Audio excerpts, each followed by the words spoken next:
Hello friends, welcome to our channel नई हिंदी कहानियाँ bye निधि। आज की कहानी है अवंतिका प्रेग्नेंट कैसे हुई।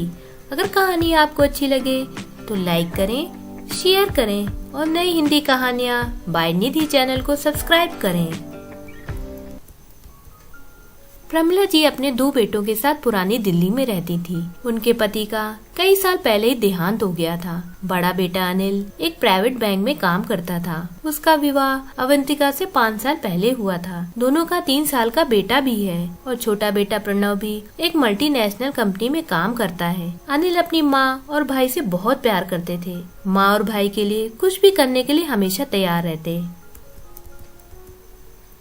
अनिल माँ के कहने पर कुछ भी कर जाते, कभी भी आगे पीछे नहीं सोचते थे। अनिल की बीवी अवंतिका अनिल के बिना सोचे समझे काम करने की आदत से बहुत परेशान थी। माँ जी कुछ भी कहती, बस अनिल हाँ में हाँ मिलाते। अनिल अपनी पूरी तनख्वाह माँ के हाथों में रखते थे। अवंतिका और अनिल को पैसे की जरूरत होती तो वो माँ से मांगते। हमेशा से अनिल की तनख्वाह पर ही घर चलता था। अब जब प्रणव भी कमाने लगा था तब भी माँ अनिल की तनख्वाह पर ही घर चलाती थी। प्रणव को कभी भी कोई जिम्मेदारी उठाने को नहीं कहती थी। अवंतिका और अनिल की कई बार इस बात पर बहस हो जाती। प्रणव के पढ़ाई का सारा खर्च अनिल ने उठाया था। बस माँ ने एक बार कहा, बेटा प्रणव MBA करेगा। अनिल ने अच्छे से कॉलेज में प्रणव को एडमिशन करवा दिया और उसका एक एक खर्चा अनिल ने उठाया। अपने और अवंतिका के भविष्य के लिए कुछ भी नहीं रखा। अगर अवंतिका कभी कुछ कहती तो यही बोल देते, माँ और प्रणव तो है ना, हमें परेशान होने की जरूरत नहीं है। फिर प्रणव की शादी माँ ने रेनू से कर दी। धीरे धीरे माँ जी की नजरों में रेनू और प्रणव की अहमियत बढ़ गई। माँ रेनू के आगे अवंतिका को कुछ समझती ही नहीं थी। माँ की नजरों में अवंतिका बस काम करने वाली नौकरानी थी। वो रेनू को कुछ काम करने ही नहीं देती थी। यही हाल अनिल के साथ हुआ। अनिल सिर्फ पैसे देने वाली मशीन बन गए थे। माँ महीने की शुरुआत में बस अनिल से तनख्वाह ले लेती, बस उसके बाद कभी अनिल को पूछती भी नहीं थी। माँ के इस व्यवहार से अवंतिका और अनिल बहुत परेशान रहने लगे। आखिर हमने क्या कमी कर दी जो माँ हमारे साथ ऐसा व्यवहार कर रही है? क्या हम माँ के बेटा बहू नहीं है? सिर्फ रेनू और प्रणव ही उनकी औलाद हैं। हमने क्या नहीं किया इस घर के लिए? ऐसे ही कुछ महीने निकल गए पर माँ का व्यवहार नहीं बदला। अनिल कुछ दिन से बीमार चल रहे थे, इसलिए ऑफिस भी नहीं जा रहे थे। अवंतिका ने आसपास के डॉक्टर को दिखाया पर अनिल ठीक नहीं हुए। धीरे धीरे 15 दिन बीत गए पर अनिल की तबीयत में कोई सुधार नहीं हुआ। पर घर में किसी ने भी अनिल की तबीयत के बारे में नहीं पूछा। अनिल की दिन पर दिन तबीयत खराब होती चली जा रही थी। अवंतिका अनिल को दिखाने बड़े हॉस्पिटल ले जाना चाहती थी तो उसने माँ जी से बात करना सही समझा। अवंतिका ने माँ जी से कहा, माँ अनिल की तबीयत दिन पर दिन खराब होती चली जा रही है, मैं इनको बड़े हॉस्पिटल में दिखाना चाहती हूँ। तो माँ जी कहती है, ठीक है जाओ। अवंतिका कहती है, माँ मैं अकेले जाऊँ? अनिल ठीक से चल भी नहीं पा रहे हैं। माँ कहती है, अवंतिका अब मेरी उम्र नहीं रही कि मैं तुम्हारे साथ हॉस्पिटल चलूं। माँ मैं आपको चलने के लिए नहीं कह रही हूँ, आप प्रणव को बोल दीजिए मेरे साथ चलने को। माँ कहती है, प्रणव कहाँ जा पाएगा, तुम तो जानती हो वो कितना बिजी रहता है। माँ प्रणव अपने भाई के लिए इतना भी टाइम नहीं निकाल सकते कि उसको हॉस्पिटल में दिखा सके, तो ऐसे भाई के होने न होने से क्या फायदा। माँ कहती है, अवंतिका इतना हल्ला मचाने की जरूरत नहीं है। अवंतिका माँ से कहती है, माँ प्रणव की पढ़ाई का सारा खर्च अनिल ने उठाया था, तब तो आपने कभी नहीं कहा क्या जरूरत है प्रणव की पढ़ाई पर पैसा लगाने की। अपने लिए पैसा जमा करके रखो और पूरे घर का खर्च अनिल उठाते हैं। तब भी आपने नहीं कहा बेटा तू क्यों घर का खर्च उठाएगा। अवंतिका की आंखों में आंसू आ जाते हैं और वो माँ जी के कमरे से चली जाती है। अवंतिका ने बड़ी मुश्किल से अनिल को बड़े हॉस्पिटल दिखाया जाकर। डॉक्टर ने अच्छी तरह चेकअप किया और कई टेस्ट करवाए। इन सब में पूरा दिन बीत गया। डॉक्टर ने कहा, सभी टेस्ट की रिपोर्ट आने में 15 दिन लग जाएंगे, तभी मैं आपको कुछ बता पाऊंगा। अवंतिका अनिल को लेकर घर लौट आती है पर घर में किसी ने भी अनिल का हाल नहीं पूछा। अवंतिका अंदर ही अंदर बहुत दुखी होती है और अनिल का ख्याल रखने में लग जाती है। 15 दिन बाद अनिल की रिपोर्ट्स आ गयी। डॉक्टर्स ने अवंतिका को बताया अनिल को 1st स्टेज का ब्लैडर कैंसर है। अवंतिका वहीं खड़े खड़े रोने लगती है। डॉक्टर्स ने समझाया, अनिल को फर्स्ट स्टेज का कैंसर है जिसका इलाज संभव है। हम कीमोथेरेपी और कई तरह की सर्जरी करके अनिल का कैंसर ठीक कर देंगे,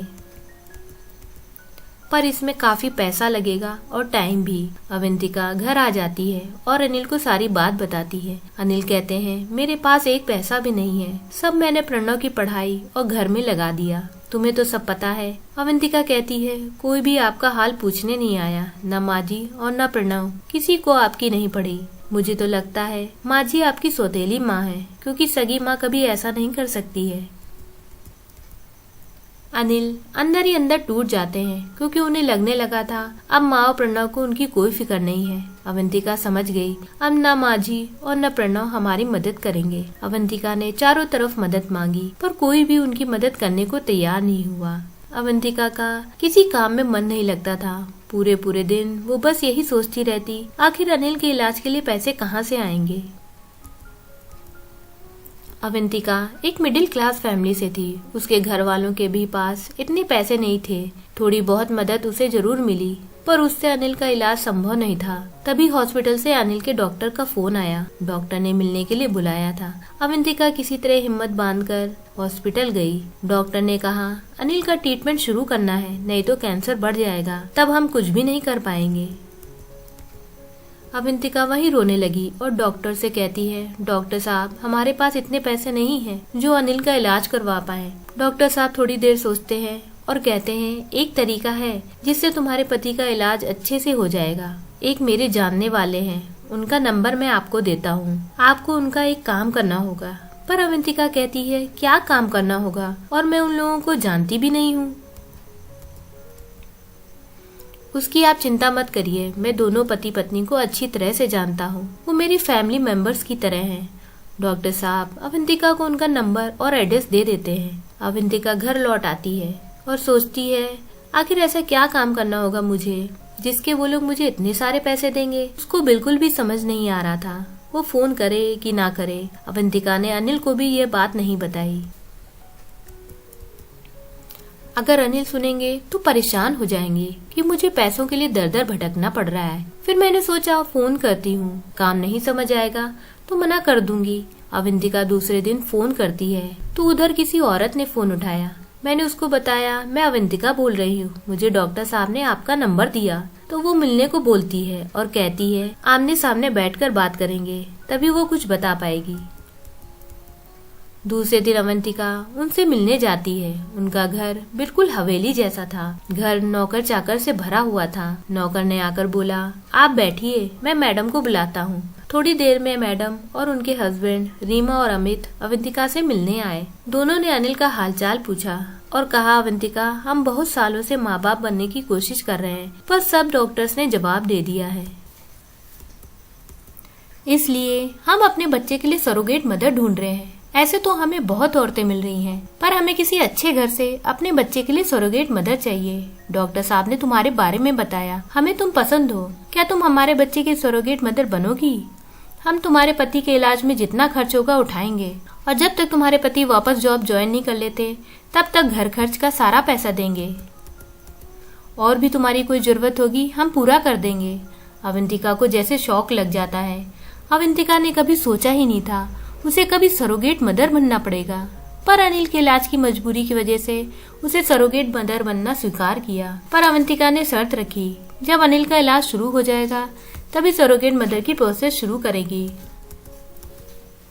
दोनों लोग मान जाते हैं। अवंतिका दूसरे दिन अनिल को बड़े हॉस्पिटल में एडमिट करवा देती है। पहले 1 महीना अनिल की कीमोथेरेपी की गई, फिर अनिल की सर्जरी की गई। डॉक्टर ने कहा, सर्जरी सक्सेसफुल रही है, अभी कुछ टेस्ट करके देखेंगे, अगर जरूरत पड़ी तो और सर्जरी करेंगे। इतना सब कुछ हो जाने पर भी न माँ ने और न प्रणव ने अनिल की तबीयत के बारे में पूछा। अवंतिका तो जैसे भरी हुई थी। अब जब अनिल का इलाज हो गया था तब अवंतिका का सरोगेट मदर की प्रोसेस शुरू हो गई। रीमा और अमित ने जो भी वादा किया था वो सब पूरा किया। 15 से 20 दिन बाद अवंतिका प्रेग्नेंट हो गई। तब अवंतिका ने अनिल को सारी बात बताना सही समझा। अनिल पहले तो बिल्कुल नाराज हो गए, फिर अवंतिका के समझाने पर समझ गए। अवंतिका ने कहा, अनिल मेरे पास आपको बचाने का और कोई रास्ता नहीं बचा था। हमारे घर वाले जिनके लिए आप सब कुछ करते रहे, उन्होंने तो हमसे मुंह मोड़ लिया। अनिल कहते हैं, सब मेरी गलती है। मैंने माँ और प्रणव पर अंधा विश्वास किया और तुम्हारी कभी भी बात नहीं मानी। ऐसे ही 4 महीने निकल जाते हैं। अब अवंतिका का पेट दिखने लगा था। अनिल अभी भी हॉस्पिटल में एडमिट थे। उसके बाद अनिल की 2 और सर्जरी हुई। अब अनिल बिल्कुल ठीक थे। कुछ दिनों में हॉस्पिटल से डिस्चार्ज मिल जाएगा। माँ जी और प्रणव ने आज तक अनिल के बारे में नहीं पूछा और आज अवंतिका के पास आए। उनके मन में यही सवाल था, आखिर अवंतिका प्रेग्नेंट कैसे हुई जब पति हॉस्पिटल में है। माँ जी अवंतिका के कमरे में आती हैं और कहती हैं, अवंतिका, अनिल जब हॉस्पिटल में एडमिट है तो तुम प्रेग्नेंट कैसे हुई? अवंतिका कहती है, वाह माँ जी, आपका बेटा 6 महीने से ही हॉस्पिटल में एडमिट है। उनकी इतनी सर्जरी हो गई, कभी ना आपने और ना प्रणव ने अनिल के बारे में पूछा तक नहीं, ना उसको कभी हॉस्पिटल में मिलने गई। आज आई भी तो हैं तो पूछने में प्रेग्नेंट कैसे हुई, जबकि मेरा पति हॉस्पिटल में एडमिट है। माँ जी कहती हैं, पूरे मोहल्ले में हमारी थूथू हो रही है, सब यही सवाल पूछे ना, आखिर आपकी बहू प्रेग्नेंट कैसे हुई। अवंतिका कहती है, माँ जी बताने का मन तो नहीं है, पर आप इतना पूछ ही रही हैं तो मैं आपको बताती हूँ। मैंने अपनी कोख उधार दी है। किन्हीं भले मानस का बच्चा मैं कोख में पालूंगी। क्या, किसी और का बच्चा? अब तूने वैश्यावृत्ति भी शुरू कर दी? माँ जी जवान संभाल कर बात कीजिए। सरोगेसी करना एक पुण्य का काम है, इसमें कोई गंदा काम नहीं होता। एक प्रोसेस के द्वारा बच्चा पेट में डाला जाता है।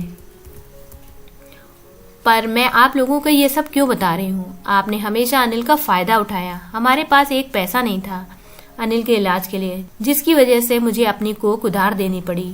आपने साबित कर दिया सौतेला सौतेला होता है। हाँ माँ जी, मुझे सब पता चल गया है। इन्हीं मोहल्ले वालों ने मुझे बताया आप अनिल की सौतेली माँ हैं। अपने फायदे के लिए आपने अनिल से ये सच्चाई छुपा कर रखी। माँ जी, इससे पहले मैं आपका सम्मान करना भूल जाऊं, आप यहाँ से चली जाइए। 1 महीने बाद अनिल भी ठीक होकर घर आ गए। अवंतिका ने एक सुंदर से बेटे को जन्म दिया और वादे के मुताबिक रीमा और अमित को बच्चा दे दिया।